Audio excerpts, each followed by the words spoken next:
Most people tell me the same thing as they get close to retirement. I did everything right. I saved well. I have enough money. So why doesn't retirement feel the way that I thought it would?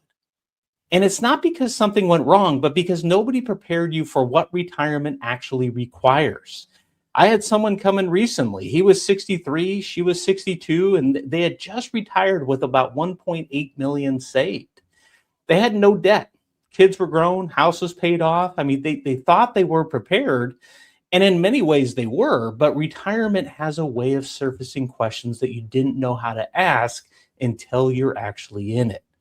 But the moment the paycheck stopped, something shifted here. The first month, they said they were fine. I mean, they had cash and savings. They weren't touching their investments yet. It just kind of felt to them like an extended vacation.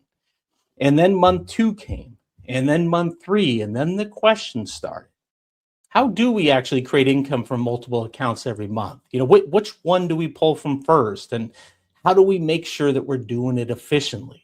They had options: a taxable brokerage, IRAs, a Roth, and some cash and savings. And so on the surface, having multiple accounts felt like a good problem to have. But here's what they didn't fully appreciate.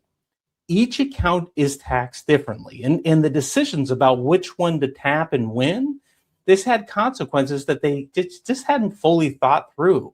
Then there was Social Security. I mean, he was 63 and she was 62. So should they claim now or wait? I mean, they knew delaying Social Security could mean a larger check down the road, but the longer they waited, the more they needed to pull from their accounts in the meantime. And that, of course, had its own consequences. The question wasn't just when to claim, it was how that decision connected to everything else. Then there was healthcare. They were both too young for Medicare, so they were on an ACA plan, but they had heard that if their income went too high, that they would lose their subsidies. And those subsidies were saving them hundreds of dollars a month.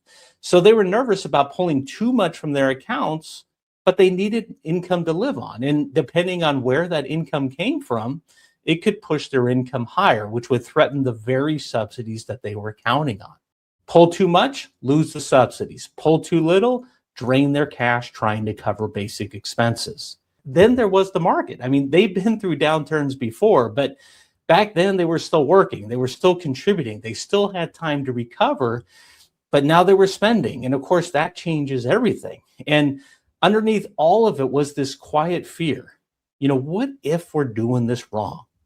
What if we're spending too much? What if we're spending too little? What if we make a decision now that we can't undo later on? They had $1.8 million. They knew it was enough.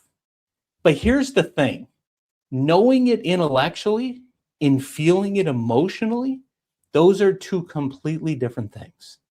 And that gap between knowing and feeling, it doesn't close on its own. And this is exactly why the planning you do before retirement and the decisions that you navigate during retirement are two completely different things. And here's what I realized in talking to them, that this isn't really about money. It's about the shift from a system that they understood their whole lives, right? Earn, save, repeat, to now something completely foreign. I mean, they weren't earning anymore. They were spending. They were making decisions with permanent consequences and doing it for potentially 30 plus years and doing it without a playbook. And that's the biggest mistake that I see retirees make. It's not a bad investment. It's not claiming Social Security at the wrong time. It's not spending too much too early. It's none of those things. The biggest mistake is thinking that saving was the hard part, but it wasn't. The hard part is learning how to live in retirement. Saving was about discipline, consistency, and time. But retirement is about decisions and coordination and confidence. And most people haven't had to develop those skills yet because, well, they've never done this before. Most people only retire once, right? And once people understand that, everything starts to look different. And if we haven't met yet, by the way, I'm Ryan Kravitz. I'm a certified financial planner, and I help people transition into and through retirement. Before retirement, most financial decisions were relatively independent. You contributed to your 401k, you paid your taxes, you spent what you needed, and each decision existed mostly on its own. But in retirement, the decisions don't stay separate. They all connect. And when one thing changes, it then ripples through everything else. I mean, take Social Security timing, for example. If you claim early, you lock in a permanently reduced benefit. And then that Social Security income counts towards your household income, which can affect your ACA subsidies.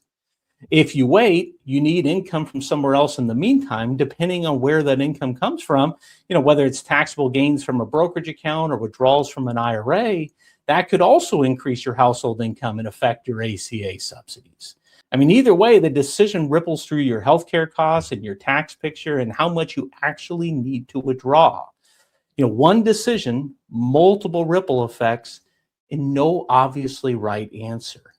Or let's take something as simple as which accounts to pull from. So let's say you need income this year and you decide to pull a large amount from your IRA.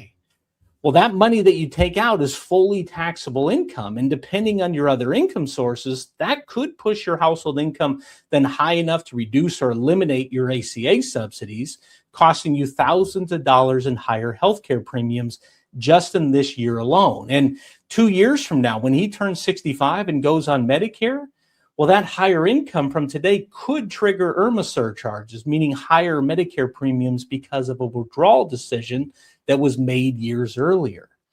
One number, multiple consequences spread across multiple years. Most people don't see those consequences coming. And it's not because they're not smart, but because nobody told them how all the different pieces connect. So here's what I walk them through. And honestly, it's the same thing that I walk every client through. I mean, there's 3 things that really matter the most when you're making this transition. The first thing is you have to understand your income picture completely. Not just how much you have, but where it's coming from, when it starts, and how each source affects your taxes, your healthcare costs, and your overall plan. The second thing is to think about decisions as a system, not in isolation. So before you make a major financial move, like a withdrawal or a Roth conversion or a Social Security claim, make sure you ask how it affects everything else, not just in this year, but next year, 5 years from now, 10 years from now. You need to think through this long term. The third thing is build a framework that you actually understand. Not just a plan on paper, but one you can explain and one you can trust and one that gives you that confidence to feel like you can make decisions without feeling like you're second guessing everything.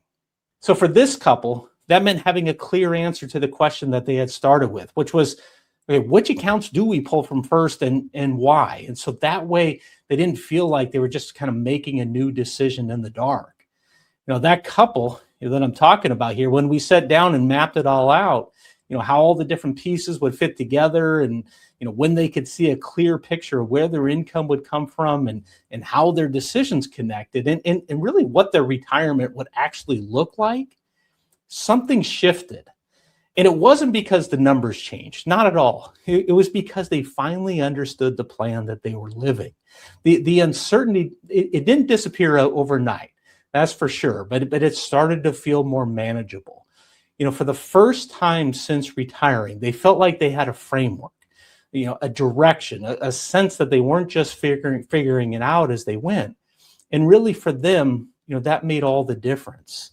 Now, if any of this sounds familiar, if you've done everything right, you saved enough, home paid off, all these things, right?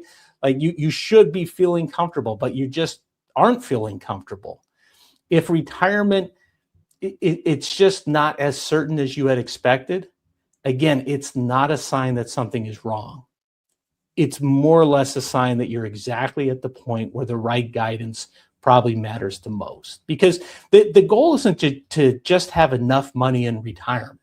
It's really to feel confident about how you're actually using it. And that confidence, it doesn't come from just having a plan on paper. It comes from actually understanding how to live it.